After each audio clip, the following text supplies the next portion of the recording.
എൻ്റെ ഈ അടുത്ത വൈറൽ വീഡിയോ കാരണമാണോ എന്ന് എനിക്ക് അറിഞ്ഞുകൂടാ. ഇഷ്ടംപോലെ ആളുകളാണ് എനിക്ക് മെസ്സേജ് അയച്ച് ചോദിക്കുന്നത് ഞങ്ങളെ കൊണ്ട് ഒന്ന് ഓസ്ട്രേലിയ കൊണ്ടുപോകാമോ. കുറേ അധികം ആൾക്കാരും ഗൾഫിൽ നിന്നൊക്കെയാണ് എനിക്ക് മെസ്സേജ് അയക്കുന്നത്. എനിക്ക് വന്ന് ഇപ്പോഴത്തെ യുദ്ധം കാരണമാണോ എന്ന് എനിക്ക് അറിഞ്ഞുകൂടാ.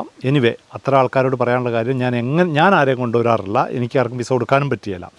പക്ഷേ എങ്ങനെയാണ് ഒരു സ്കിൽഡ് ആയിട്ടുള്ള ആളുകൾക്ക് ഓസ്ട്രേലിയ കയറി വരാൻ പറ്റുമെന്ന് വെച്ചാൽ ഞാനൊരു വലിയൊരു വീഡിയോ ഉണ്ടാക്കിയിട്ട് എൻ്റെ പ്രൊഫൈൽ ഞാൻ പിന്നി വെച്ചിട്ടുണ്ട്. നിങ്ങളതൊന്ന് പോയി കാണുക. പിന്നെ ഏറ്റവും ഇമ്പോർട്ടൻ്റ് ആയിട്ടുള്ള കാര്യമാണ് അൺസ്കിൽഡ് ആൾക്കാർക്കൊന്നും ഇവിടെ ജോലി കിട്ടിയില്ല. ഗൾഫിലെ പോലെയല്ല ഓസ്ട്രേലിയ. അത് ആദ്യം നിങ്ങൾ മനസ്സിലാക്കുക. നിങ്ങൾക്കൊരു ഹെൽപ്പ് വേണമെന്നുണ്ടെങ്കിൽ നിങ്ങളൊരു മാറ ഏജൻറ്റിനെയാണ് പോയി നോക്കേണ്ടത്. എല്ലാ മാറ ഏജൻറ്റുമാരും പുണ്യാളന്മാരല്ല എന്ന് പറയാൻ കാരണമുണ്ട്. കാരണം ഗവൺമെൻറ് ഓരോ മാസവും തന്നെ അതിനകത്തുള്ള പുഴുക്കുത്തുകൾ എടുത്ത് ദൂരക്കളയുന്നുണ്ട്. അത് നിങ്ങൾക്ക് ആ വെബ്സൈറ്റ് പോയി നോക്കിക്കഴിഞ്ഞാൽ കാണാൻ പറ്റും. പക്ഷേ അറ്റ്ലീസ്റ്റ് ഗവൺമെൻറ് ഇവരെ മോണിറ്റർ ചെയ്തുകൊണ്ടിരിക്കുകയാണ്. അതുകൊണ്ടാണ് ഞാൻ പറയുന്നത് നിങ്ങളൊരു മാറ ഏജൻറ്റിനെ പോയിട്ട് അതിനകത്ത് പോയി സെലക്ട് ചെയ്യുക. കേരളത്തിലൊക്കെ ഉണ്ട് അവരുടെ ഓഫീസ്. അത് നിങ്ങൾ സെലക്ട് ചെയ്യുക, അവരോട് സംസാരിക്കുക, അവരുടെ ഹെൽപ്പ് തേടുക. അല്ലാതെ warehouse, packing, strawberry picking എന്നൊക്കെ പറഞ്ഞ ജോലികൾക്കൊന്നും ഓസ്ട്രേലിയയിലേക്ക് വിസ കിട്ടിയ